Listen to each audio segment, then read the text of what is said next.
1312 xin chào tất cả các bạn. Ngày hôm nay mời các bạn cùng lên thuyền thăm vịnh Hạ Long, vịnh Lan Hạ cùng ba chúng tôi. Ngoài ba ông đứng ở đây thì phía trong kia đâu đó không vào hình sẽ là ba nhân vật nữa mà ông Khôi với ông Long gọi là gì nhỉ? Lãnh đạo. Tôi là lãnh chúa. Lãnh chúa. Tôi thì là cơ quan cấp visa. Thôi bây giờ mời các bạn sẽ cùng xem hành trình của chúng tôi trên biển và xem chúng tôi thích thú vịnh Lan Hạ và vịnh Hạ Long như thế nào.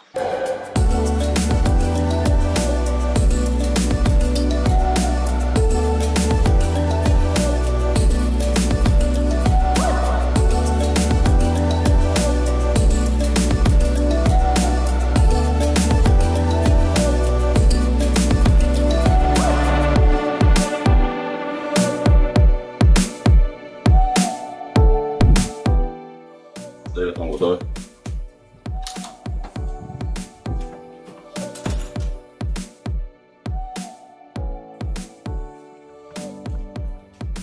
Hello. Đây là phòng tiêu chuẩn đúng không? Có đầy đủ như một phòng khách sạn. Có giường, có sofa để ngồi, gương, tivi. Nhà tắm khá là rộng.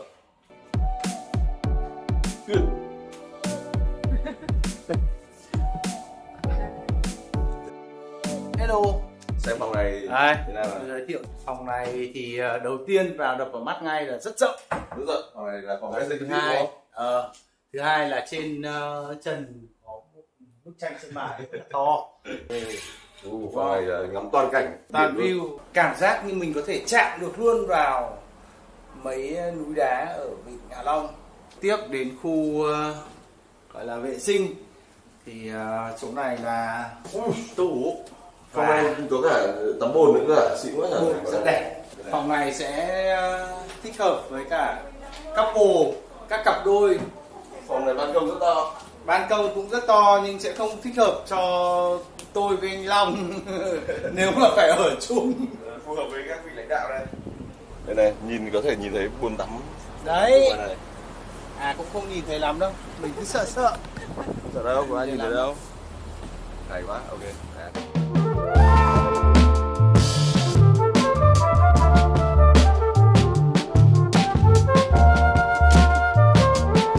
Hôm nay ở trên thuyền thì chúng tôi có một cơ hội rất đặc biệt là được vào thăm phòng máy và được gặp gỡ với cả thuyền trưởng Hải Tránh. Anh đã lái được bao nhiêu năm rồi? Con tàu này của mình thì mới hoạt động được hơn 1 năm.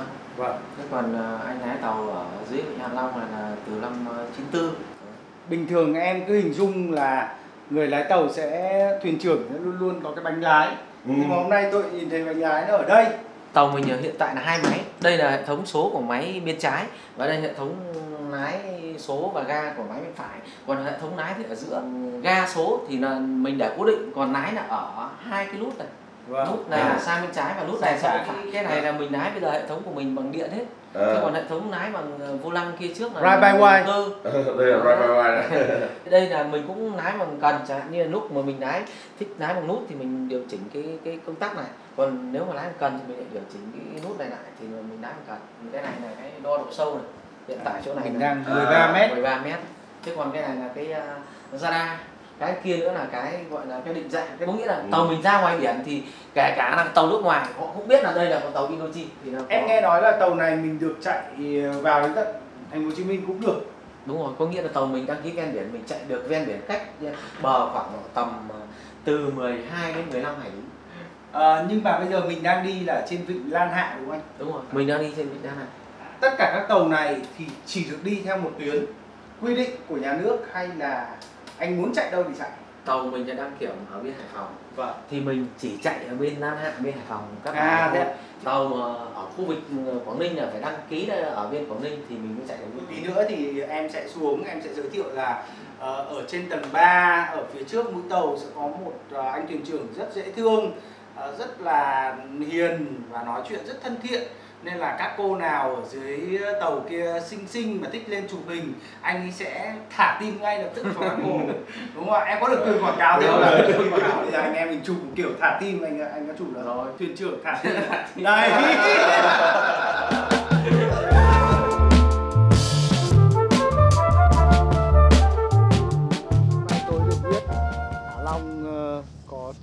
dài là 50 km, Thế à? rộng 30 km.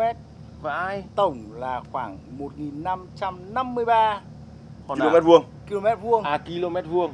và 1.969 hòn đảo. Đúng rồi, 1969. Khu vực này là các tàu neo đậu. Và lát nữa chúng tôi sẽ vào thăm một cái hang ở trong kia. Là hang gì? Hang sáng tối à? Sáng tối. Hang sáng tối. Mà tôi thấy hình như là đi qua cái vòm gì đó. Cái hang đó mình sẽ đi bằng thuyền kayak hoặc là thuyền nan. Tôi sẽ đi trở vào. kayak. Câu Kayak đi. Kayak đi. Kayak Ok. đi nhỉ.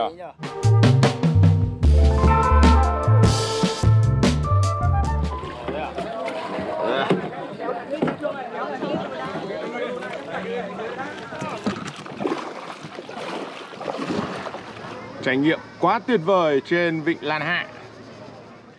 Nhà Long đâu nhỉ?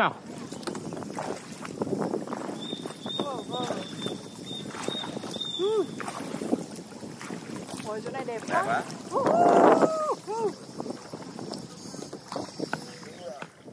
Sao chưa thấy ông Tuấn đi đâu nhỉ? Đấy rồi, Khôi đấy rồi. Kịch đường tàu à anh? Đời người đó thỉnh thoảng nó phải có những cái phút giây nó kích từng tàu như thế. Nhà này phát biểu như thế nào về cái chuyến kayak này? Đấy. Hay không? Chưa biết là hang nó sẽ như thế nào. Đây phải hang chưa? Đây à, Theo ông thì đây đã phải là hang mình đi đến chưa? tôi theo kinh nghiệm trình độ phó giáo sư Google học của tôi thì đây rõ là hang rồi. Đây là hang, đây là điểm cuối cùng chưa? Chưa. Chưa phải điểm cuối cùng. Ok, sẽ đi tiếp. Có khả năng là mình còn mắc kẹt nhiều lần nữa.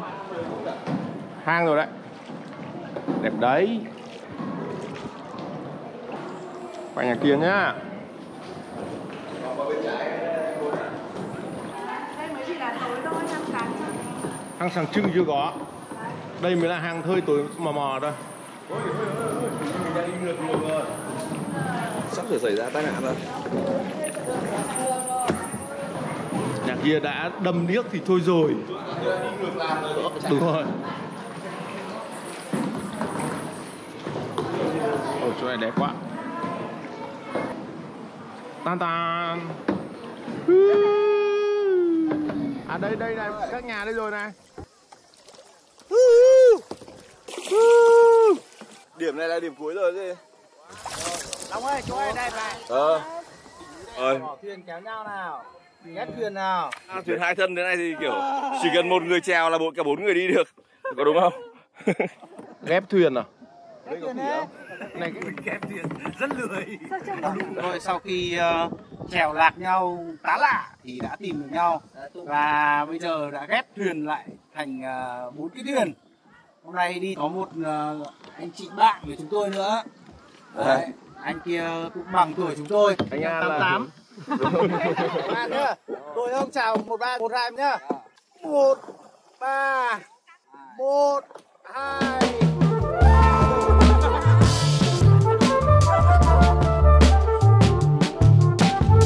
Đây là mình đang chui vào hang rơi hay còn gọi là hang sáng tối.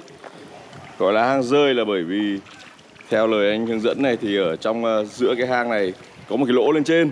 Và đấy là có rất nhiều rơi sinh sống ở trong cái lỗ đấy. Tức là có một cái lỗ từ cái mặt biển này thông lên đến đỉnh núi là nơi sinh sống của rơi. Có tiếng rơi kêu đấy.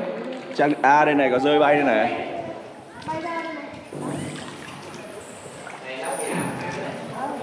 Wow. Đây là một cái lỗ này, nhìn ngửa lên này. Một lỗ đen xì.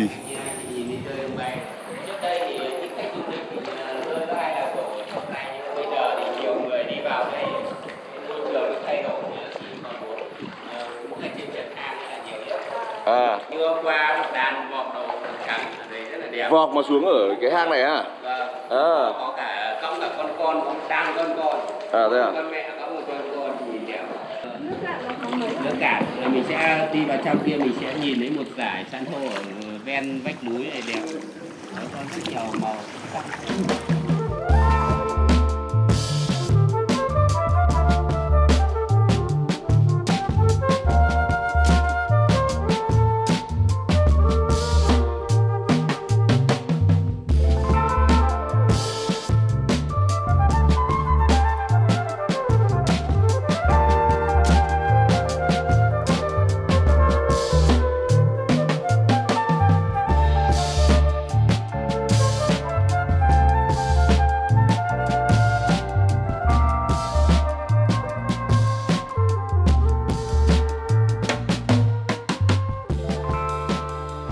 Đây mình làm một ván cờ chứ nhỉ?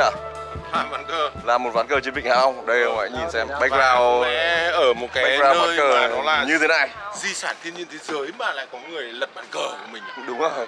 Lật bàn cờ đây là mình sẽ ném xuống biển luôn. Ném xuống biển luôn. Hôm nay mình hỏi thuyền trưởng là tàu này đăng ký ở Hải Phòng chỉ được chạy ở Vịnh Lan Hạ thôi, không được Đúng chạy rồi, sang Vịnh Hạ đúng Long. rồi, Đúng không? đấy. Tại vì Vịnh Hạ Long là do bên là tàu Quảng Ninh. đăng ký bên Quảng Ninh Đúng thì mới rồi. được chạy ở Vịnh Hạ Long. Mấy bạn thuyền ở đây bảo là tàu này có thể đi bão cấp 6 Ừ. hơn rất nhiều tàu ở trên vịnh. Ừ. Nhiều tàu trên vịnh là đến cấp 4 hay cấp 5 thì đó là phải vào rồi. Ừ. Còn tàu này là hơn một cấp rồi đi đến cấp 6. Con này hơi bị êm ấy. Ừ. Quá êm luôn.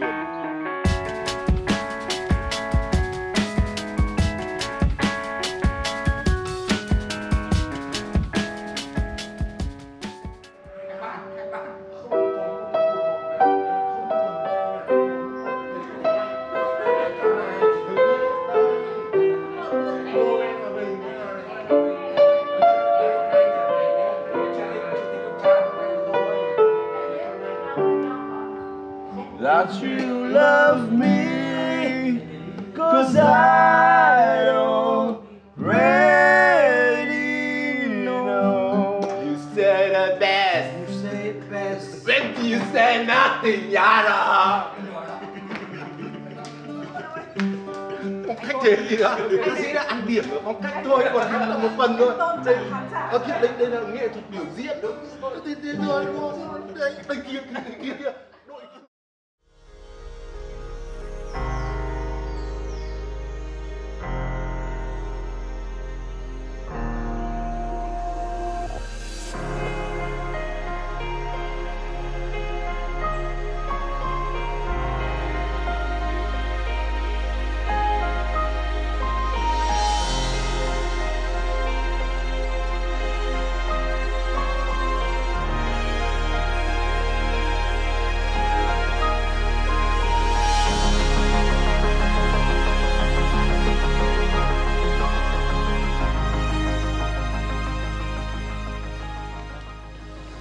Đây là mấy cái bè nuôi câu cá. Lần trước em bay À. helicopter em nhìn xuống cái bè này xinh lắm. Đây là những bè nuôi ngọc trai nè, nuôi tôm cá hay ngọc trai. Tachimasu. Tôi thấy mình từ hôm qua hoạt động có vẻ xung quanh công viên bảo tồn quốc gia Cát Bà. Mà những chỗ này thì tôi không phân biệt được, tại vì chỗ nào đảo nó cũng Trông giống nhau. nó cũng như Nên thế. không biết là nó có phải chỗ Nếu hôm qua như không. mà không có thuyền trưởng bảo đây là Vịnh Lan Hạ thì Ừ. có lẽ tôi vẫn nghĩ đây là Vịnh Hạ Long, Đúng rồi. đúng không? Ừ. Mình trông nó vẫn cứ là đảo. Khó nhất tôi nghĩ đối với khách du lịch thì lúc này là chọn tàu nào. Tàu kiểu như thế này thì là kiểu Indochina, nó hơi đông dương một chút đúng không? Thế nhưng mà chúng ta có thể nhìn thấy một số tàu xung quanh chúng ta ngày hôm qua, rất nhiều tàu Đúng khá rồi, là các hiện tàu đại, vẫn hoạt động đúng rất không? tấp nập nhá. Hoạt động tấp nập lắm. Tôi thấy như không có chuyện gì xảy ra. Cái tàu Indochina này như là tàu to nhất ở trên vịnh. Đúng nhỉ? Hiện tại nó là Hiện tại là tàu lớn to nhất. nhất đúng không? Đấy cũng là một thế mạnh để có thể lựa chọn. Đấy, hay là khoảng boong tàu rộng 1.000 mét mà chúng ta đang ngồi đây. Trên này là 1.000 rộng mét vuông. 1.000 mét vuông. Ừ. Dã man nhỉ? Có thể To, tổ to, chức dã man. sự kiện hay là tổ chức Cưới ở đây cũng được luôn. cưới này, nhiều thứ tôi có thể nhìn thấy khá là hấp dẫn nếu chúng ta thuê chọn gói cả tàu. Đấy, chúng ta là Chắc về. cưới hết rồi chứ còn Không, mai để tôi về tôi rủ vợ cưới thêm lần nữa như này. cũng được. Thế anh em mình chắc cũng là khách mời đấy nhỉ? Hôm nay mình xong mình còn đi hang nữa đấy. Đúng rồi. Mình đi hang thì Chuẩn chuẩn bị bị đi nhá. các hoạt động ok. buổi sáng rồi. Đi. Đây là mình đang đi lên hang để đi vào hang Trung Trang. Vâng, hang Trung Trang nằm trên đảo Cát Bà đúng không? Trong rừng quốc gia Cát Bà. Và người ta làm cái bậc thang này để đi lên miệng hang. Cho nó ngắm cảnh cho đây. Ok. Và cái hang này được tìm thấy vào năm 1938 anh ạ. Trong thời gian chiến tranh thì cái hang này cũng được phục vụ cho công tác hậu cần, đặc biệt là bên chỗ bộ đội hải quân. Bộ đội hải quân đóng đóng quân quân ở trong cái đây. hang này đúng không? Dạ vâng. Ok. Thì hang Trung Trang này thì hang Trung Trang thì có cái truyền thuyết kể rằng là ngày xưa có một bà tiên gọi tên là Trung Trang. Vâng, bà ấy ở trên trời bà ấy xuống đi chơi dưới vịnh Hạ Long, vịnh Lan Hạ và cảnh đẹp quá là mê mẩn với cảnh đẹp là quên cả đường về, quên cả thời gian về và sau đó là bà ấy ngủ luôn. Lắp đèn rồi xây cửa khạn hết các thứ, thậm chí có cả cửa sắt. Đâu? Đây, thậm chí có cả cửa sắt ở đây. Ở đây tại sao lại có cái cửa sắt nhỉ? Dạ, cái cửa sắt thường ngày xưa là người ta trong thời gian chiến tranh anh ạ. À, đã có từ thời gian đó rồi ạ. Vâng. Đây là cửa sắt mang tính lịch sử đấy nhá. Vâng, vâng. Thứ rất sáng như là phục vụ điện ảnh. Chiều rất sáng luôn. Tôi nghĩ là hang này thì chắc là nó mang tính lịch sử với cả tham quan nhiều hơn, tại vì là mình thấy làm đường ấy, bê tông hết rồi này, không còn nguyên sơ nữa nhỉ. Không vẫn tôi nghĩ là vẫn có hang hoang sơ đấy, có hang mình sơ không được đi thôi. Một số cái như đá mà mình xoay đèn lấp lánh thì vâng.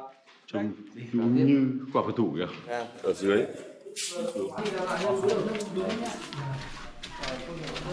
Cái hang này là chỉ có một đường vào một đường ra. Đây là ra rồi đây.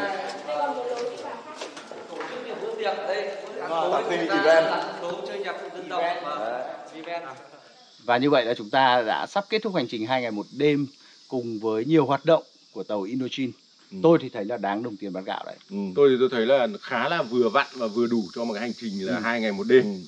Tôi thì thấy là các hoạt động bên lề ấy, các hoạt động cộng thêm lẽ ra nó sâu hơn một tí thì nó sẽ thực sự là giá trị hơn. Ví dụ như câu mực là phải đèn đóm sáng trưng lên, câu lục đập hay là cắm hoa phải có đúng, hoa đúng. thiếu cắm hoa, thiếu cắm hoa của tôi quên thái cực quyền các thứ là phải xịn phải có, thì những cái hoạt động đấy nó chưa được sâu lắm. Nhưng mà tôi thấy với mức giá khoảng gần 4 triệu một cabin cho 2 người trong giai đoạn kích cầu du lịch nội địa và giảm giá như này là quá hợp lý rồi. Đúng không? Đúng ý. Và chúng tôi cũng xin chúc các bạn sẽ có lựa chọn tốt, có những chuyến đi thật vui vẻ trên Vịnh Hạ Long. Xin chào và hẹn gặp lại.